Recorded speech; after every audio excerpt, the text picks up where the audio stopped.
уран бүтээлээр эхлэх юм бодсон ч шууд спортоор л эхэлж байгаа. Манайх нэг хоёр айхтар алтар нохой те.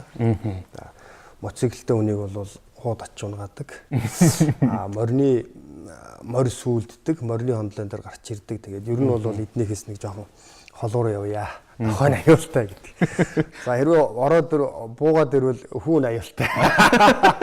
Барьж аваад нухчдаг дээ. Хоёр мангастай байсан юм шиг. Ийм асуудалтай. Тэгээд урлагийнхэн дотроо бол нархаа. Дөрөв төрүүлчих тийм. Тиймээс нэг оддын бисэл хаалмаар бол тэндээ бол дөрөв төрүүлсэн одоо дархалсан намсраа авраг болдог шүү дээ. Энэ үед бол бидний маркетинг ямар байлаа? Тавар мэдж байна тийм. Цоо шин дуу студиэс аваад шууд FM дээр барил очдөг үстэй. Шин дуу. За тамгалаад ингээд явуулаа сайхан түгээ гэдэг гэх тийм. За нөгөөх маань ингээл шинэ уран бүтээл гээл тамгалагдаал сар явж байгаа хооронд нь клип хийж идэг шүү дээ тийм. Тэгэл араас нь клипийн телевиз дээр барил гүйдэг. Ингээл болоо.